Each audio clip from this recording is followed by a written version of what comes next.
राधे राधे दोस्तों, नमस्कार। होप करती हूँ आप सब बहुत अच्छे होंगे। तो आपको पता है कि 28 अगस्त 2025 को मेरा बिहार डीएलएड का एग्ज़ाम था। मैंने एक वीडियो पोस्ट की थी, उसमें आप सबने बहुत सारे क्वेश्चन पूछे थे कि दीदी किस किस टॉपिक से क्वेश्चन आए थे और कौन सा टॉपिक हम पढ़ें ताकि हमारे जो नंबर हैं वो इंक्रीज़ हो जाए, है ना। तो मैं आपको कम टाइम में बस जो जो टॉपिक बताऊंगी वो टॉपिक आप पढ़ लेना, क्योंकि मेरे जो एग्ज़ाम में इन टॉपिक से बहुत अच्छे अच्छे क्वेश्चंस आए थे और बस रिवाइज़ करना है आपको। शॉर्ट नोट्स नहीं अब नोट्स बनाने का टाइम नहीं है, ठीक है। आप बस इसको रिवाइज़ कर लेना, ठीक है। मैं आपको टॉपिक्स बताती हूँ, सब्जेक्ट वाइज बताऊँगी मैं आपको।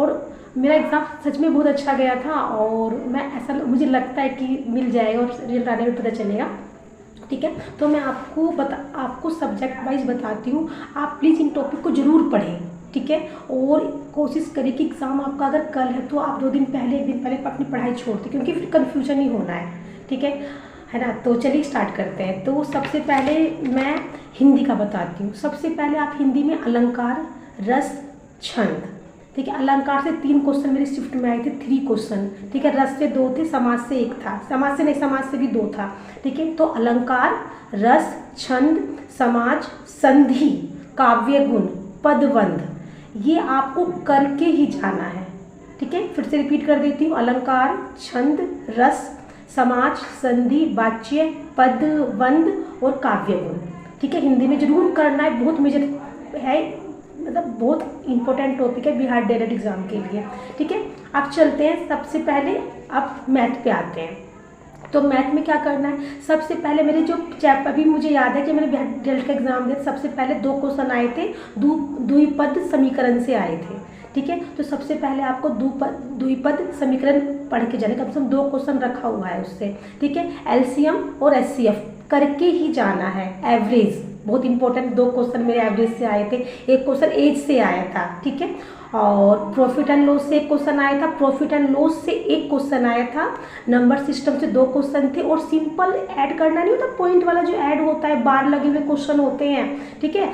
सिंपल ऐड आपको आना चाहिए, ठीक है। सिंपल ऐड आ रहा था और एवरेज था, और टाइम डिस्टेंस से बहुत अच्छा क्वेश्चन था, एक ही क्वेश्चन था, बहुत अच्छा, उसका लेवल अच्छा था, और ट्रेन से 1 क्वेश्चन था। फिर से रिपीट कर देती हूँ। द्विघात समीकरण, LCM, HCF, profit and loss, percentage, अनुपात, समान अनुपात, ठीक है। और simple calculation, simple plus minus करने वाले सवाल जो होते हैं वो आपको आने चाहिए। सिर्फ में 2 क्वेश्चन थे, ठीक है। और फिर एक है नंबर सिस्टम से 2 क्वेश्चन थे, एवरेज, टाइम एंड डिस्टेंस, अच्छे से पढ़ के जाना, और ट्रेन, ठीक है। बस रिवाइज करना है आपको, ठीक है। अब आते हैं इंग्लिश पे, ठीक है। इंग्लिश में ना आप पता है मेरे में ना नाउन आया था, नाउन से 2 क्वेश्चन आए थे, वो भी फिलअप करने वाले, ठीक है। तो नाउन पढ़कर जाना, और 2 मुहावरे थे इंग्लिश में जिसका मुझे मतलब प्रॉपर अर्थ बताना था, ठीक है। तो मुहावरे भी पढ़कर जाना आप लोग, ठीक है। एक था प्रीपोजिशन से क्वेश्चन था, और फिल इन द ब्लैंक्स था, ठीक है। और टेंस से थे मेरे में प्रेजेंट और पास्ट, इज आर एम वाले था, और वाजवर वाला था। तो टेंस भी आप प्रेजेंट और पास्ट करके जाइएगा जरूर, बहुत ज़्यादा इंपॉर्टेंट है। और था करेक्ट द वर्ड्स की 4 वर्ड्स दिए थे, बताइए इसमें कौन सा बिल्कुल सही स्पेलिंग है, उससे भी आया था, ठीक है। इसमें इंग्लिश में बस इतना ही था, आप लोग इतना ही पढ़ के जाइएगा तो बहुत हेल्प मिलेगी आपको, ठीक है। उसके बाद मैं फिर से बार रिपीट कर देती हूँ। सबसे पहले नाउन पढ़ के ही जाना है आपको, ठीक है। फिर मुहावरे, ठीक है। मुहावरे में 2 आए थे, ठीक है। और आए थे आप प्रीपोजिशन से 2 क्वेश्चन थे, फिल इन द ब्लैंक्स थे, 3 फिल इन द ब्लैंक्स थे मेरे उसमें, ठीक है। और टेंस कौन सा पढ़ना है आपको, मेरे में प्रेजेंट और पास्ट आया था, इज आर एम और वाजवर से बहुत अच्छे क्वेश्चन थे, तो इसलिए आप करके ही जाना है, ठीक है। और यही आया था, तो मतलब आपको इनको पढ़ के ही जाना है। अब आते हैं रीजनिंग पे। सबसे पहले मैं रीजनिंग बताती हूँ, ठीक है, क्योंकि रीजनिंग बहुत अच्छा, बहुत इजी क्वेश्चन थे। एक था कोडिंग डिकोडिंग से था 2 क्वेश्चन, ठीक है। सीटिंग अरेंजमेंट से 2 क्वेश्चन, ठीक है। एक बार ऐसे नहीं होता 6 दोस्त हैं, वो वर्ताकार गोले में बैठे हुए हैं, कोई दाएं है कोई बाएं है, तो आपको बिठाना आना ही चाहिए, इंपॉर्टेंट है, ठीक है। और आया था मेरे में वो नंबर की नहीं होती है कोडिंग डिकोडिंग नंबर से, कि 2 है फिर 4 है, तो 4 में 5वां क्या होगा, ठीक है, वो था, ठीक है। तो इसे करके आना है आपको, ये कोडिंग डिकोडिंग, ठीक है। सिटिंग अरेंजमेंट, नंबर सीरीज, और एक आयु से भी था, हाँ एक आयु से भी था क्वेश्चन, तो मतलब ये तो आपको करके ही जाना है। और हाँ बस यही था, यही आपको करके जाना है, ठीक है। फिर आते हैं हम लोग सबसे पहले साइंस पे आते हैं। साइंस में केमिस्ट्री पे सबसे पहले आते हैं। केमिस्ट्री में मेरे में एक क्वेश्चन था पीरियोडिक टेबल से, ठीक है, और एक क्वेश्चन था परमाणु त्रिज्या से, ठीक है, और एक क्वेश्चन था कि कौन सी धातु बहुत मतलब अभिक्रियाशील होती है। सोडियम पोटेशियम दे रखा था, कैल्शियम दे रखा था, सीरीज सी दे रखी थी, तो आप बिल्कुल पढ़ के जाएं उसको, ठीक है। और आपको पढ़ना है ठोस द्रव गैस, उसका मिश्रण पढ़ना है, ठीक है, कि ये कौन सा मिश्रण है, जो मिश्रण, ठीक है, मिश्रण पढ़ के जाना है ठोस द्रव गैस का। एक क्वेश्चन था मेरे में, ठीक है। एल्कीन एल्काइन जो होता है वो पढ़ कर जाना है, ठीक है। और अब आते हैं फिजिक्स पे। सबसे पहले आपको फिजिक्स में परावर्तन अपवर्तन, ठीक है, और जो इंद्रधनुष में 7 कलर होते हैं, पहले कौन सा आता है बाद में कौन सा आता है, आपको पढ़कर ही जाना है, बहुत इंपॉर्टेंट है, ठीक है। और न्यूटन के 7 तीनों लॉ आपको याद होना चाहिए। न्यूटन के 3 लॉ है वो आपको याद होना चाहिए। एसआई मात्रक, मेरे में बहुत ईजी एसआई मात्रक पूछा गया था कार्य का, ठीक है, तो एसआई मात्रक आपको करके ही जाना है, बहुत इंपॉर्टेंट टॉपिक है। लेंस करके जाना, ठीक है, लेंस का सूत्र आपको आना चाहिए, दर्पण का सूत्र आपको आना ही चाहिए, ठीक है। और ये सब बहुत इंपॉर्टेंट टॉपिक है। फिर आते हैं बायोलॉजी पे। बायोलॉजी में आया था सेल से एक क्वेश्चन था, सेल आपको पढ़ के ही जाना है, बहुत इंपॉर्टेंट है।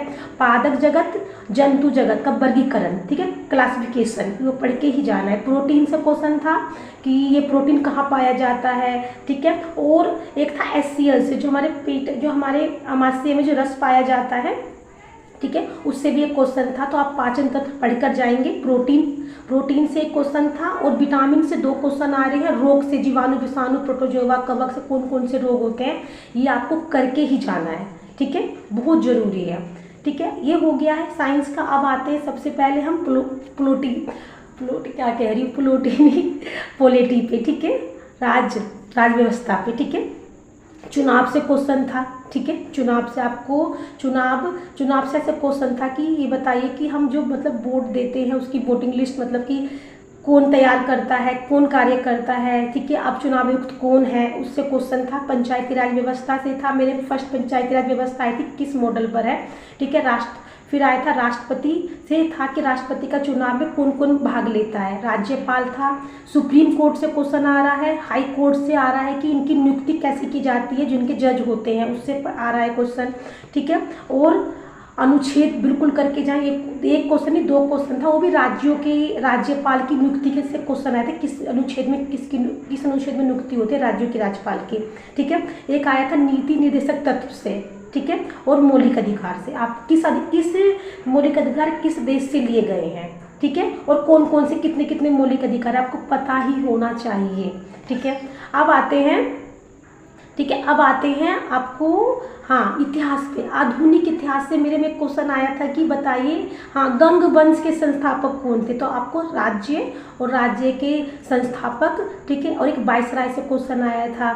और आया था मैम सती प्रथा से क्वेश्चन, जब सती प्रथा का अंत हुआ था तो उस समय वायसराय कौन थे, तो वायसराय पढ़ के जाइएगा, ठीक है। वंश के संस्थापक कौन है, और एक युद्ध से भी क्वेश्चन था। तो जितने भी युद्ध, मतलब कि अगर आपने वो क्या कहते हैं रेलवे वाले की जो बुक आती है ना, स्पीडी रेलवे वाली, उसमें एक पूरा पेज दिया हुआ है, ठीक है। एक बार आप युद्ध जरूर पढ़ के जाइए, कौन सा युद्ध किस डेट में हुआ था, बहुत इंपॉर्टेंट है, जरूर इतना तो आपको करके ही जाना पड़ेगा, ठीक है। और आगे जो रह गया है, हाँ, ओजोन परत से क्वेश्चन था कि ओजोन परत से कि किस मतलब कि मंडल में पाया जाता है, तो आपको मंडल पढ़ कर जाना है।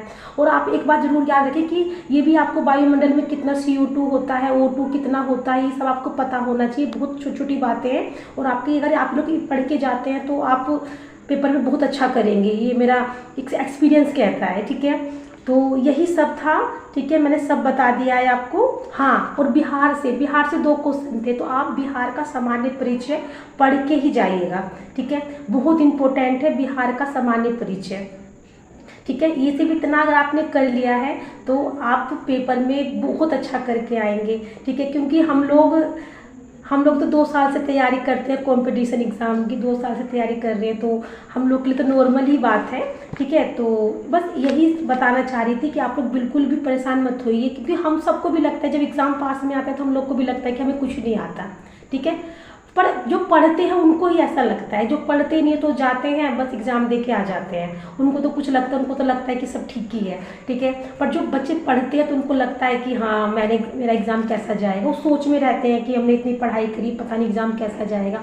पर आप बिलीव कीजिए, आपने अगर पढ़ा है, आपने अगर मेहनत की है, अगर आपने 6 महीना भी मेहनत की है, तो आपको सरकारी कॉलेज और आप अपने इस बिहार डीएलएड के एग्ज़ाम में ज़रूर बहुत अच्छा करेंगे, ठीक है। क्योंकि मेहनत का फल देर से पर मिलता ज़रूर है, ठीक है। तो इसी उम्मीद के साथ कि आप मेरी वीडियो को लाइक करेंगे, शेयर करेंगे, सब्सक्राइब करेंगे और पसंद करेंगे, है ना। और मेरी इस वीडियो से, मेरी छोटी सी इस वीडियो से आपको बहुत हेल्प मिले, ऐसा मैं होप करती हूँ। और जिन भी दोस्तों का एग्ज़ाम है उनके लिए ऑल द बेस्ट। आप बहुत अच्छा एग्ज़ाम देकर आएँ और मैं ऐसी वीडियो आपके लिए बनाती रहूँगी। अगर मुझे कुछ लगे, कुछ आप लोग क्वेश्चन करेंगे तो मैं उसके ऊपर आपको मैं हेल्प करने की कोशिश करूँगी, ठीक है। और चलिए, नमस्ते, शुभ रात्रि। होप करती हूँ आप सबको मेरी वीडियो अच्छी लगी। बाय।